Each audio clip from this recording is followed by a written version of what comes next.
সামৰণি পৰিল ৰাষ্ট্ৰীয় পাদদেশীয় নাট মহোৎসৱ। প্ৰদৰ্শিত হ'ল অসম আৰু নাগালেণ্ডৰ বহুকেইখন জনপ্ৰিয় নাটক।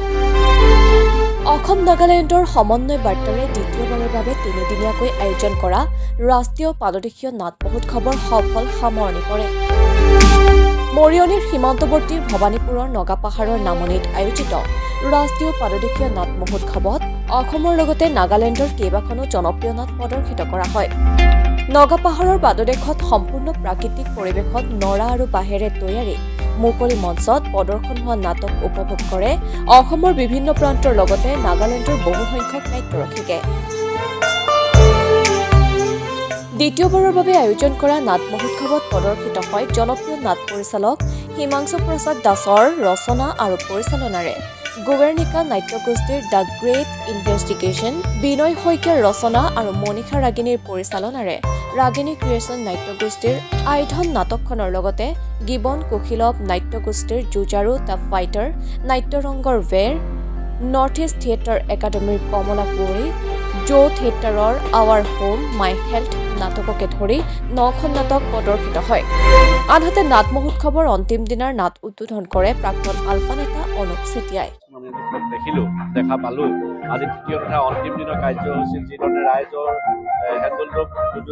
উপস্থিতি, গতিকে সেই উপস্থিতি দেখি পিনে আমি ভাবিছো, নিজকে আমি ধন্য মানিছো যে আমি উদ্যোক্তাৰ সকলৰ এই যি কষ্টসাধ্য প্ৰচেষ্টা আছিল সেই প্ৰচেষ্টা সফল হৈছে আৰু আমাৰ সীমান্ত মূৰীয়া আমাৰ নগা আৰু অসমীয়াসকলৰ মাজৰ যি সম্প্ৰীতি দুগুণে বৃদ্ধি পাইছে।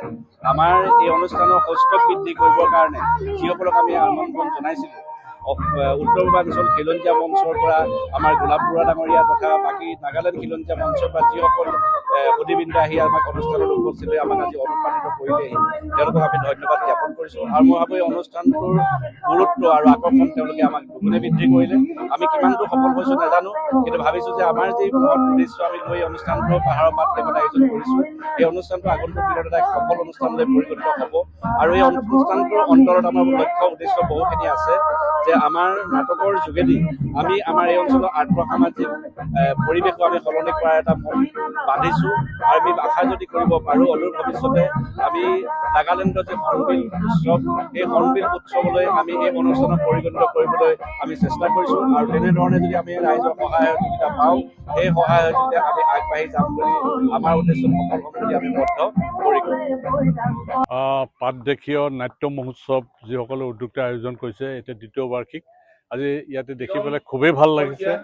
মানে প্ৰকৃততে নাগা বা অৰুণাচল বা মেঘালয়ৰ লগত যদি অসমৰ সমন্বয় আনিবলগীয়া হয়, তেতিয়াহ'লে এনেবিলাক অনুষ্ঠানৰ জৰিয়তে মানুহৰ লগত মানুহৰ সম্পৰ্ক গঢ়ি পেলাই এটা বন্ধুত্বৰ আৰু ভাতৃত্বৰ এটা প্ৰকৃত এনাজৰী গঢ়ি তুলিব পৰা যায়। আৰু আজি এই উদ্যোক্তাসকলে ইয়াতে পাদদেশীয় যিটো নাট্য মহোৎসৱ কৰিছে, উদ্যোক্তাসকলে তাক কাৰ্যত তেওঁলোকে প্ৰমাণ কৰিছে। নগা আৰু নাগালেণ্ড আৰু নগাবাসী আৰু অসমৰ অসমীয়া মানুহৰ মাজত এটা সম্প্ৰীতিৰ বান্ধোন গঢ়ি তুলিবৰ কাৰণে ভাতৃত্ববোধৰ এটা উৎকৃষ্ট গঢ়ি তোলাৰ এটা উৎকৃষ্ট নিদৰ্শন তেওঁলোকে দাঙি ধৰিছে। উদ্যোক্তাসকললৈ ধন্যবাদ জনাইছোঁ। আৰু আমি ভাবোঁ যে আমাৰ যিটো সীমা সমস্যা আছে, সীমা সমস্যা চৰকাৰৰ দ্বাৰা সীমা নিৰ্ধাৰণ কৰি পেলাই কেতিয়াও সমস্যাটো সমাধান কৰিব নোৱাৰে। এনেবিলাক কাৰ্যৰ দ্বাৰাহে আমি প্ৰকৃততে বাস্তৱত যদি এনেবিলাক সম্প্ৰীতি গঢ়ি তুলিবৰ কাৰণে, ভাতৃত্ববোধ গঢ়ি তুলিবৰ কাৰণে, ইজনে সিজনৰ আন্তৰিকতাপূৰ্ণ সম্পৰ্ক গঢ়ি তুলিবৰ কাৰণে যদি উদ্যোগ গ্ৰহণ কৰোঁ, তেতিয়াহে আমাৰ মাজত যিটো সীমা সমস্যা আছে, এই সীমা সমস্যাবিলাক অট'মেটিকেলি কোনো চাৰিসীমা নথকাকৈয়ে আমি সীমাটো সমস্যাৰ আমাৰ মাজত সীমা সমস্যা সমাধান হ'ব। আমাৰ লগত আন্তৰিকতাপূৰ্ণ ভাৱ সৃষ্টি হ'ব, সম্প্ৰীতিৰ ভাৱ সৃষ্টি হ'ব, ভাতৃত্ববোধ গঢ়ি উঠিব। বিতৰ্কিত বিষয় যিটো মানস চলিহাৰ প্ৰকৃত চিত্ৰ, মানস চলিহাই মানস বৰগোহাঁইক নিযুক্তি দিছিল। গতিকে এই কথাটো প্ৰমাণিত হৈছে। গতিকে এইটো বহু বিতৰ্কিত বিষয়। গতিকে মানস চলিহাই সেই কৰ্তৃত্বটো তাৰ নাই যে এজনক SI হিচাপে নিযুক্তি দিয়াৰ, কাৰণ তেওঁৰে নিজৰে স্থিতি নাই, যিটো এটা বিভিন্ন প্ৰচাৰ মাধ্যমৰ জৰিয়তে জানি আছোঁ। গতিকে তেনেকৈ ধৰণে যাতে কোনো যুৱক যুৱতী অদূৰ ভৱিষ্যতে এনেকুৱা দালালৰ খপ্পৰত নপৰে, তাৰ বাবে আমি সচেতন যুৱকসকলৰ প্ৰতি যুৱক যুৱতীসকলৰ প্ৰতি আহ্বান জনাইছোঁ, এনেধৰণৰ দালালৰ খপ্পৰত যাতে তেওঁলোক নপৰে। Bureau report, my news any.